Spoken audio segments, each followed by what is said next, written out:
Already talk in the media that Llama won't last much longer if things don't improve. We're under the cosh again. So here's what's been going on since our last episode. I've reversed the order of the fixtures so that they're running up the screen. Here's what's been going on since we drew with Shakhtar Donetsk in the Champions League. That was the second 1-1 draw that we'd had in a row. I thought we were on a pretty good run, having tweaked our tactic and brought in a half-back. We were looking a little bit more secure. We were going very attacking, and it caught up with us because we played Augsburg in our next game. Not a good Augsburg either. The game started fantastically. Alexi scored after just 2 minutes, but then they hit us for 4. They were 2-1 up before half-time. An own goal from Smits in stoppage time at the end of that first period, not helping our cause. And as we were chasing an equaliser, they scored again on the counter in the 84th and the 86th minute. But based on the chances created, we should have got at least a point, perhaps even have won this game if we'd have taken all of the opportunities that we created. But it was certainly a different story when we took on Dortmund, as this time we were a goal down inside 2 minutes. Fernan Torres got the opener before Thales Magno added a second and a third. Peña pulled a goal back to make it 3-1, but Dortmund scored again in the 87th and then the 89th minute of the game. So after those 2 pretty heavy beatings, we decided to change things around once more. I'm not afraid to tinker, as many of you point out,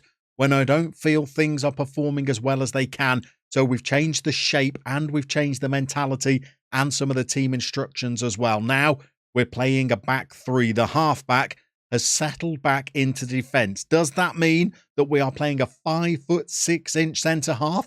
It absolutely does. We're playing them as a libero. So they move into these positions in front of the other 2 centre-backs, and it's worked quite nicely over recent games. We've got the wing-backs getting forward. We've now got wide players rather than 3 central strikers, and all of it has meant that we've managed to keep some clean sheets over recent fixtures. In fact, the only goals we've conceded since switching to that tactic has been 2 against Manchester United, but we beat them in the Champions League, and 2 free kicks against Freiburg that we'll show you in a minute. But have a look at how this system has performed. We took on Red Star Belgrade in the Champions League, pretty much needing to win in order to try and make sure we progress to the knockout stages. We managed to do that 2-0. We were pretty workmanlike. Victor Manzano scored our opener before Roberto Peña, the man of the season so far, gave us a comfortable 2-0 victory. We then tested it out in a Bundesliga game against Hamburg. Junior scored for us to put us 1-0 up at the break before goals in the second half, first from Yarobi, and then just 60 seconds later, Jacobo Ceratosa made us 3-0 victors. The next game was more challenging, and we left it very late as Yarobi scored the winner against Hoffenheim in the 89th minute. But against Borussia Mönchengladbach, we looked good again, and all through this run of fixtures, we've been resting some of our players to keep them fit. This time a brace from Ceratosa gave us a 2-0 victory. And to that game against Manchester United as we welcome them to the Bay Arena. We went into half-time 1-0 ahead thanks to a goal from Oscar Mendes. And that man Peña put us 2-0 in the lead shortly after the half-time interval. Our 2-goal margin lasted just 3 minutes before Giovanni Reina scored 1. But Mendes scored his second of the game before Manchester United pulled it back to 3-2, and it was a nervy ending for much of the remainder of the tie before Mendes completed his hat-trick in the 6th minute of added-on time. And back into the league where we had that game against Freiburg. Renier had come into the midfield and he scored for us early on before a free kick from Lincoln Burrows, who'd been recently released from prison. Yarobi put us 2-1 at the interval, but that man Lincoln stepped up once more and curled home another free kick. But fortunately, Renier managed to score the winner for us to give us a 3-2 victory. So we've made a little bit of progress, and if it hadn't been for those 2 blips, we might even be in the contention for the top couple of places. You'll see Bayern are not top of the table anymore, so they are fallible and they do lose games. Dortmund have taken their place at the summit, a point clear of them, 11 points ahead of us, unfortunately. We've got plenty of work left to do. Just to get into the Champions League places, we need to make up 3 points on Leipzig, and it all starts today as we take on Köln the team just above us in the table. So as previously mentioned, we have been rotating the squad far more now with 2 games per week, and it means that we've got a very well-conditioned squad to choose from today's game. We've only got one long-term injury. That is Victor Manzano, who's been out for a couple of weeks, still has 3 weeks of recovery to go. But this is the last game before we head into the winter break, and the players get a couple of weeks to recharge. And having an almost fully fit squad to choose from is going to be a bonus for us. It means that Reader is going to be a deep-lying playmaker for us in midfield. We can play Pereira, who has been the libero on some occasions, but today he's going to be the left-back, and we're going to stick with 5'6" Thomas Vasquez as our libero. Probably the smallest centre-half playing in the Bundesliga, but he hasn't been out-jumped in the air so far in a way that's led to a goal to the opposition.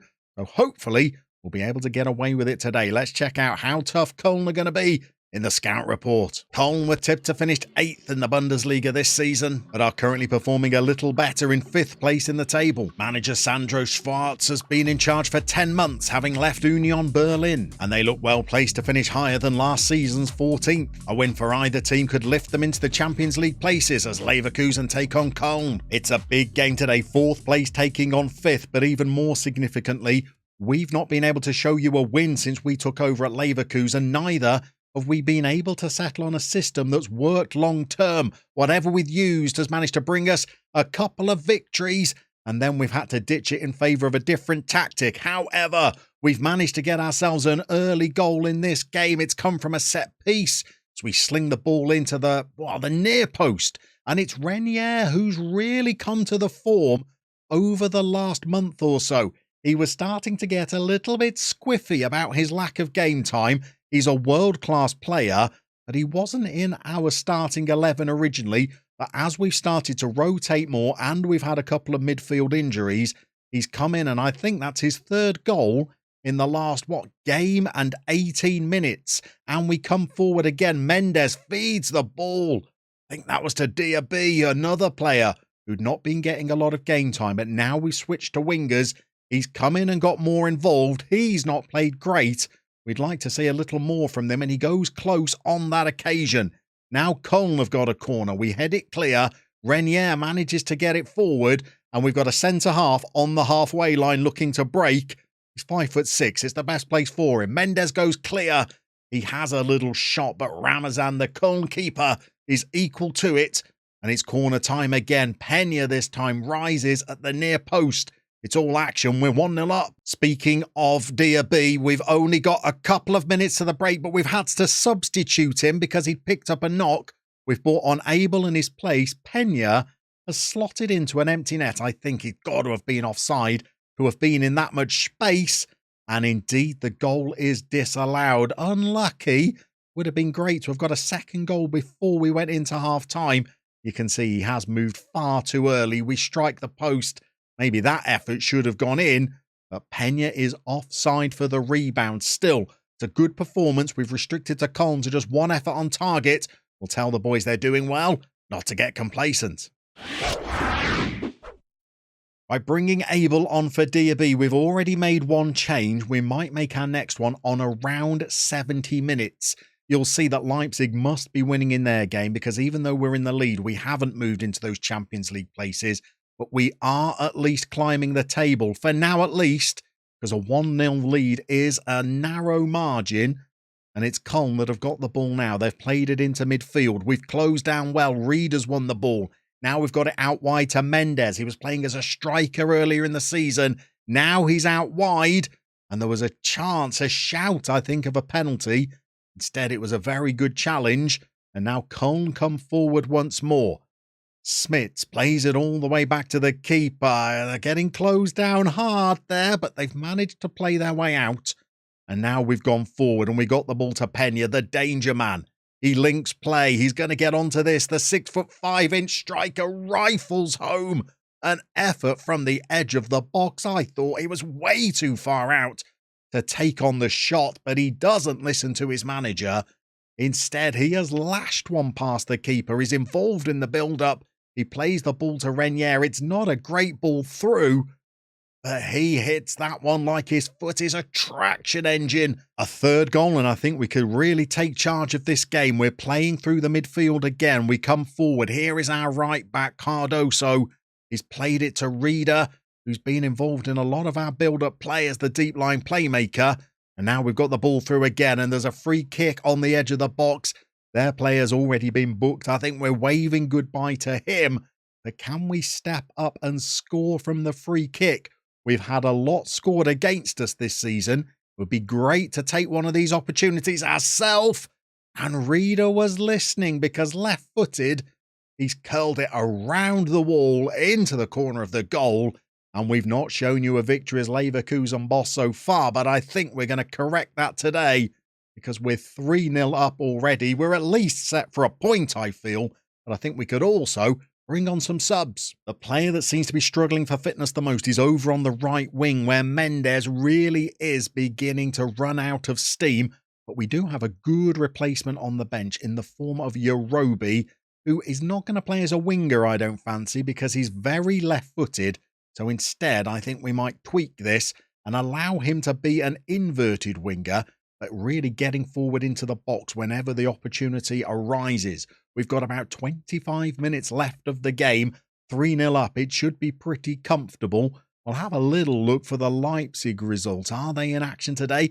I did not spot them, but we've not gone ahead of them in the league. We've managed to win the ball back, though. It's Reader. He's all action in the midfield today, and there goes Pena again. He's taken another effort early, and he's only just narrowly missed. We've made our final substitution. We've rested Pena, even though we're heading into the winter break. Alexi's come on, and we've gone through all the way to full-time now without any additional highlights. And the match stats look all in our favour. We've got an XG of 1.84. We've had 12 shots on target. We've restricted Köln to just 2.